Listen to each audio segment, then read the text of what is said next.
Hello बच्चों, कैसे हैं आप लोग। आज मैं एक बहुत अच्छी सी प्रॉब्लम लेने जा रहा हूं जो कि इलेक्ट्रोस्टैटिक्स की है। जैसा कि आप हेडिंग देख पा रहे हैं, leaking of charge into identical pendulum. आपको यहाँ पे दो पेंडुलम दिए होंगे, उसमें कुछ चार्ज लीकेज की कंडीशन दी होगी और कुछ चीजें पूछी गई हैं। ये प्रॉब्लम जो है वो जेईई मेंस, आईआईटी जेईई और नीट सभी बच्चों के लिए जरूरी हो जाती है। और क्या कॉन्सेप्ट यूज करते हैं, चलिए देखते हैं। प्रॉब्लम ये दिया हुआ है कि हमारे पास ये दो आइडेंटिकल सिंपल पेंडुलम है। इनकी लेंथ L है, मास M होगा, चार्ज प्लस Q होगा किसी instant given instant of time पे, और इनके बीच का कुछ गैप भी होगा। ठीक है, तो अगर इनका चार्ज Q है तो इस इंस्टेंट पे मैं इनका एफबीडी ड्रॉ करूं तो क्या होगा, इसी इंस्टेंट पर इन पे चार्ज Q है तो ये एक इलेक्ट्रोस्टैटिक फोर्स लगा रहे हैं एक दूसरे पर। इलेक्ट्रोस्टैटिक फोर्स एक mg लग रहा होगा, mg,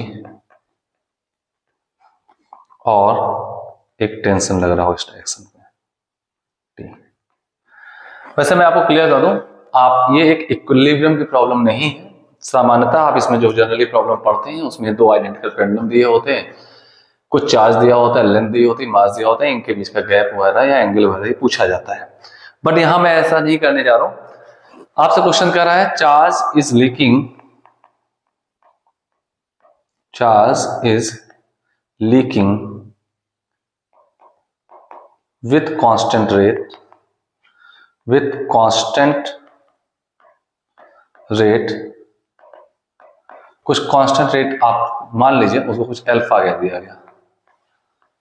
alpha, alpha means minus D Q by D T. अब आप कहेंगे minus D Q by D T क्यों? तो अगर मैं मान लूं किसी इंस्टेंट ऑफ टाइम पे इस पे चार्ज क्यू दिख रहा था, तो क्यू का रेट ऑफ चेंज, क्योंकि लीक कर रहा है तो ईच ऑफ बॉल में कांस्टेंट रेट से लीक कर रहा है, तो टाइम के साथ चार्ज कम होगा, इसको उसको minus D Q by D T को leaking of charge, rate of leakage of charge कहा जाएगा। ठीक है, अल्फा से। देन फाइंड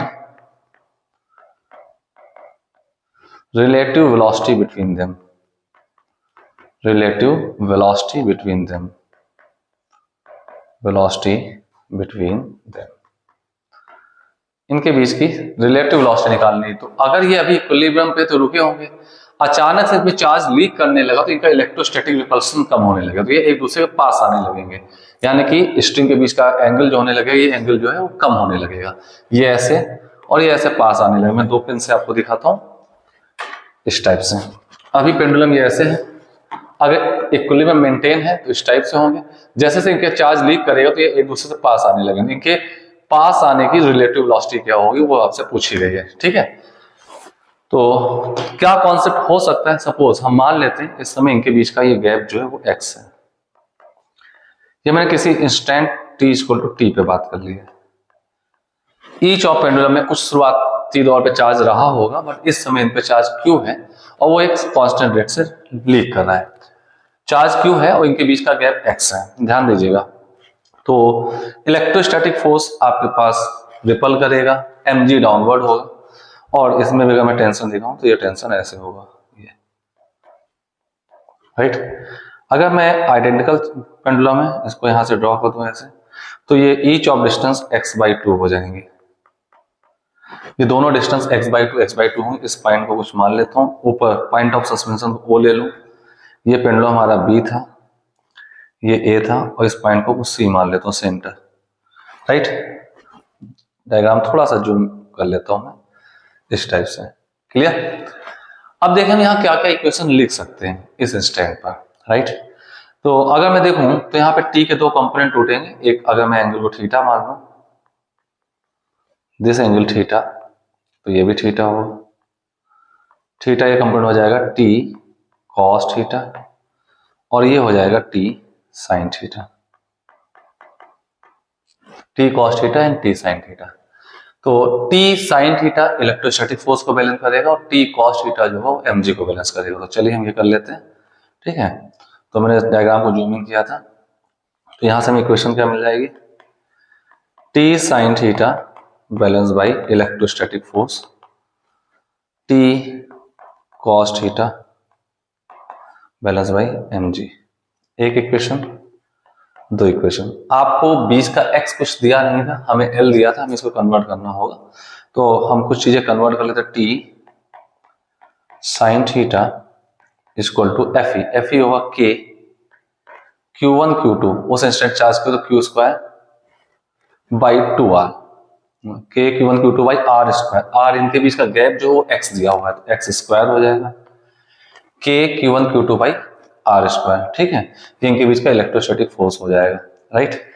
ओके, अब ध्यान देखें x आपके पास है और यहाँ पे देखें t साइन थीटा आपके पास आ जाएगा mg के, ठीक है, t साइन थीटा mg के इक्वल आ जाएगा। अगर मैं सॉरी t कॉस थीटा था, ये t कॉस थीटा था mg के इक्वल।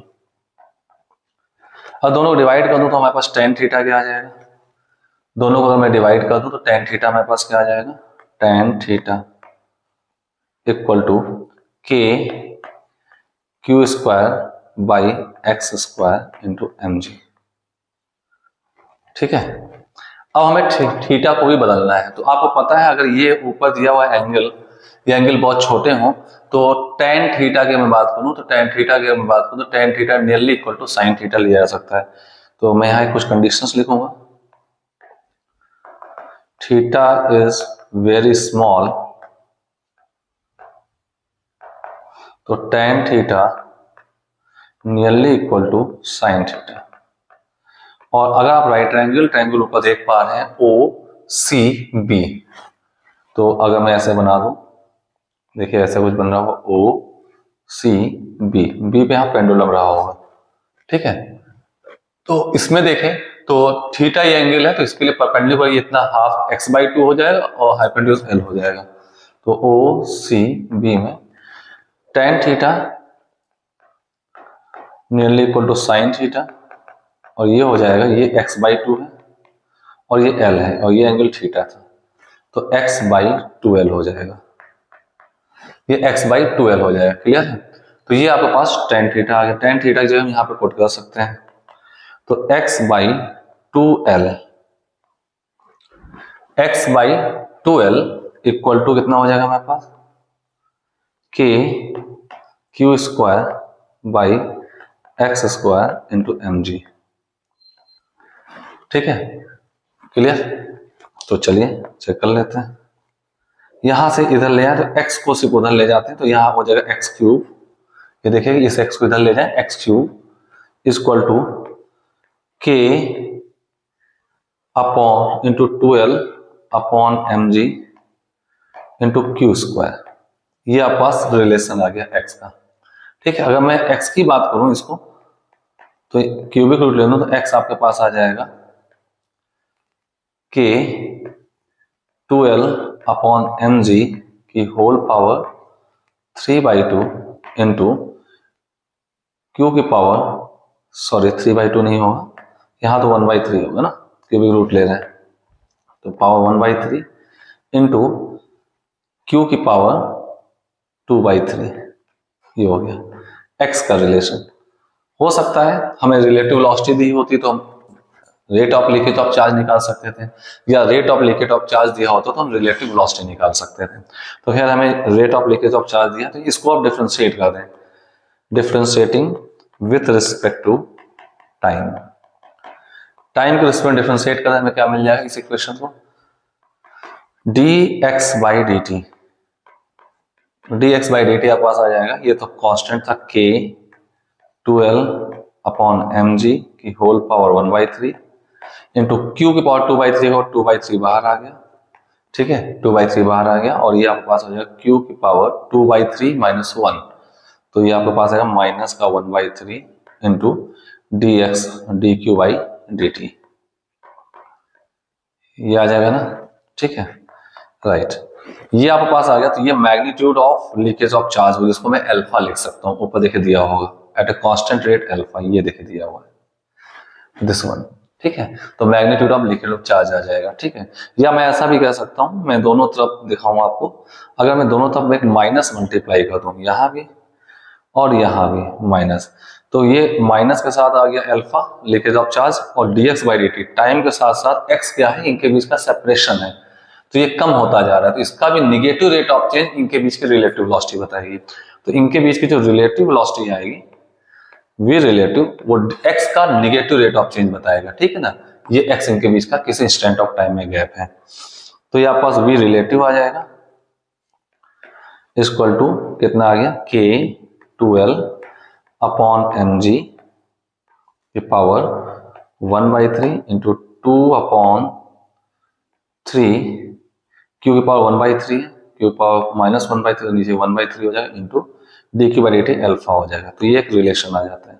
हाँ, यहाँ पे कई डिफरेंट तरीकों से क्वेश्चन आपसे पूछे जा सकते हैं। डिफरेंट तरीके ये हैं कि हो सकता है v की वैल्यू q के टर्म में पूछी जाए, q की वैल्यू v के टर्म में पूछी जाए, तो कैसा भी क्वेश्चन हो उसको हम सॉल्व कर सकते हैं and this is your proper answer, ठीक है। तो एक अच्छा प्रॉब्लम था इलेक्ट्रोस्टैटिक्स में, लीकेज ऑफ चार्ज का था। पेंडुलम से ऐसे रिलेटेड बहुत से क्वेश्चंस पूछे जाते हैं, ठीक है।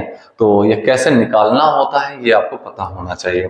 कैसे हम चीजों को सब्स्टिट्यूट करें, कैसे हमारा क्या गिवन टर्म है, किस गिवन पैरामीटर टर्म में हमें वैल्यू चाहिए, किसके टर्म पे वैल्यू को निकाल सकते हैं। तो जैसा कि आपको पता है कि एग्जाम का दौर चल रहा है, अच्छे से पढ़ाई करिए। मैं डेली कोशिश करता हूँ एक दो नए कॉन्सेप्ट, एक दो नए प्रॉब्लम अपलोड करूँ। So keep on watching, stay tuned and keep on hard working. अपने सपनों को साकार करना है तो बिना टाइम वेस्ट किए, फालतू की चीजें देखने के बिना ही काम की चीजें देखिए और अपनी मेहनत करते रहें। ओके, मिलते हैं फिर नेक्स्ट वीडियो पे, तब तक के लिए कीप ऑन वर्किंग।